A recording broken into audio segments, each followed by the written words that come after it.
Audio Jungle. Halo adik-adik, semoga tetap semangat belajar ya. Kali ini milenial guruku akan membahas tentang teks diskusi. Audio Jungle. Baik, seperti biasa, sebelum pembahasan dimulai, silakan subscribe channel ini dan nyalakan lonceng notifikasinya ya. Audio Jungle.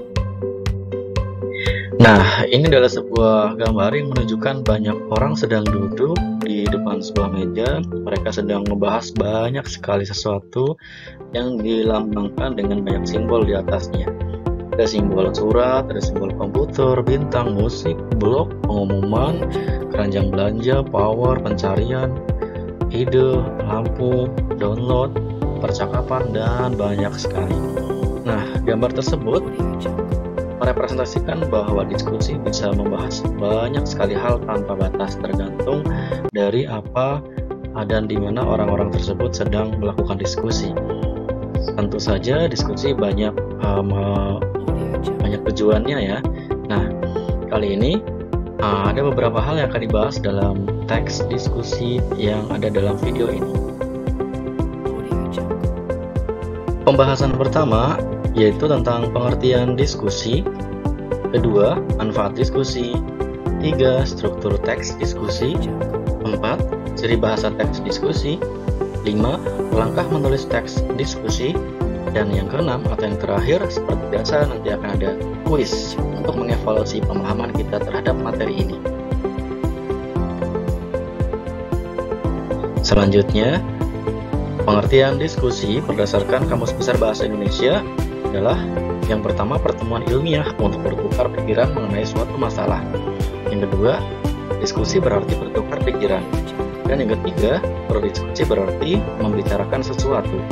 Nah, dari tiga pengertian tersebut, kita bisa menyimpulkan bahwa teks diskusi adalah sebuah wacana yang berupa tulisan yang memaparkan dua pendapat berbeda. Satu sisi pendukung, satu sisi menentang. Kemudian diakhiri dengan simpulan atau rekomendasi penulis. Nah, manfaat diskusi sebenarnya adalah untuk membangun sikap kritis kita terhadap isu atau masalah yang sedang beredar di masyarakat.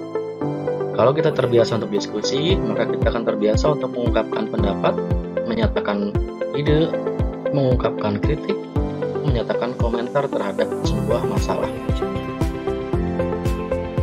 Nah, rumah merupakan ruang diskusi yang pertama bagi kita. Sebagai seorang anak, diskusi dengan orang tua, dengan bapak, dengan ibu, akan melatih diri kita untuk terbiasa untuk mengungkapkan cerita, mengungkapkan ide, mengungkapkan masalah kepada kedua orang tua kita. Maka anak yang terbiasa untuk diskusi di rumah akan menjadi anak yang berani untuk menyatakan pendapat ketika nanti keluar rumah. Nah, dunia kerja adalah ruang diskusi yang sesungguhnya. Kalau di rumah terbiasa sudah diskusi, kemudian dilatih di sekolah, kemudian nanti di masa yang akan datang dalam dunia kerja, maka kita akan terbiasa untuk mengungkapkan pendapat, menyatakan ide, dan menyampaikan pesan kepada rekan-rekan kerja kita di tempat kerja nanti. Nah, adik-adik, maka jangan ragu untuk menyatakan pendapat atau ide kalian ya. Struktur teks diskusi ada 3 bagian. Yang pertama yaitu pendahuluan. Pendahuluan berisi isu atau topik mengenai masalah yang akan dibahas. Kemudian yang kedua, isi. Isi menyatakan posisi penulis menanggapi isu. Apakah posisinya mendukung, menentang, atau netral. Nah, jangan lupa untuk menyampaikan juga argumentasi atau bukti pendukung dari satu sudut pandang yang kamu pilih nanti ya. Kemudian yang terakhir adalah bagian simpulan. Di bagian simpulan ini, pembahasan masalah dari sudut pandang yang berbeda dengan memaparkan kemungkinan penyelesaian masalah tersebut. Jadi akan berisi rekomendasi untuk mencari solusi dari berbagai sudut pandang yang sudah diuraikan di bagian isi. Nah, itulah struktur teks diskusi. Selanjutnya adalah ciri bahasa teks diskusi. Kira-kira apa saja ya ciri bahasa teks diskusi itu? Yang pertama adalah penggunaan konjungsi perlawanan. Konjungsi, masih ingat kan adik-adik? Adalah kata hubung atau kata sambung.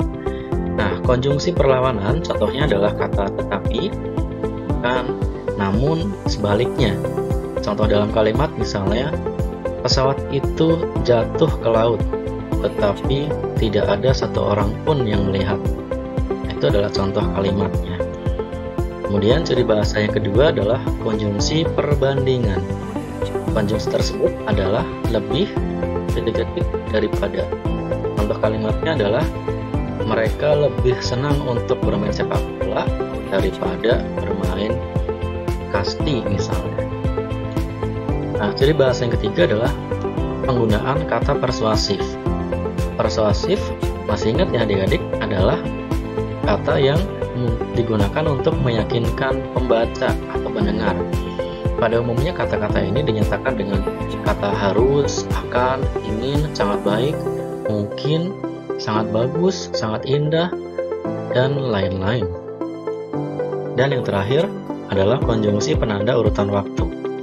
Ini adalah sesudah, setelah, lalu, kemudian, ketika, dan saat.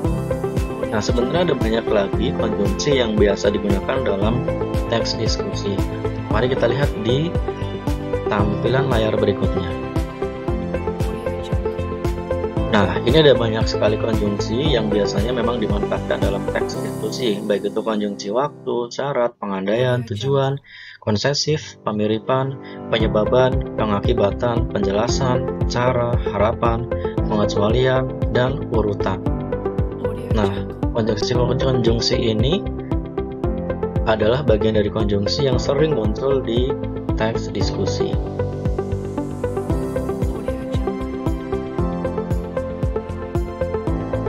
Nah, kita sudah belajar tentang pengertian, manfaat, struktur, dan ciri bahasa teks diskusi. Sampai di sini mudah-mudahan sudah cukup paham ya. Selanjutnya, kita akan belajar untuk menyusun atau menulis teks diskusi. Nah, ini adalah langkah-langkah yang harus kalian ikuti untuk membuat atau menulis teks diskusi. Yang pertama, tentu kita harus memilih dan menentukan isu yang akan ditulis. Memilih dan menentukan isu, harus peka dan harus tanggap terhadap permasalahan yang banyak terjadi di sekitar kita. Kemudian yang kedua, setelah menentukan isu atau masalah, kita menentukan tujuan teks diskusi. Tujuan berarti adalah pernyataan posisi kita terhadap isu, apakah kita mendukung atau menentang terhadap isu atau masalah yang akan diangkat. Yang ketiga, kita harus mengumpulkan data untuk mendukung argumentasi dari dua sudut pandang yang berbeda. Meskipun posisi kita misalnya adalah mendukung, kita juga tetap harus mencari tahu apa argumentasi yang menentang isu tersebut. Berikutnya langkah yang keempat adalah setelah pengumpulan data, tentu kita akan membuat kerangka tulisan. Kerangka tulisan ini berarti adalah menentukan kalimat-kalimat utama dalam setiap struktur teks diskusi, dari mulai pendahuluan, isi, dan penutup atau simpulan. Yang terakhir adalah pembahasan, yaitu dengan cara mengembangkan kerangka karangan yang ditulis sebelumnya. Nah, adik-adik, sampai di sini mudah-mudahan juga sudah cukup paham ya untuk menyusun teks diskusi. Oke, saatnya untuk kuis seperti biasa.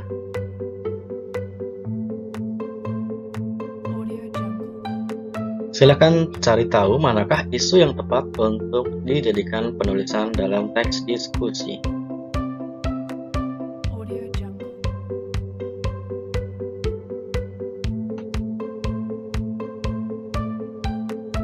Kalian boleh menulis jawaban kalian di dalam kolom komentar. Dan seperti biasa, setelah menyaksikan video ini jangan lupa untuk subscribe dan kemudian nyalakan lonceng notifikasinya. Terima kasih.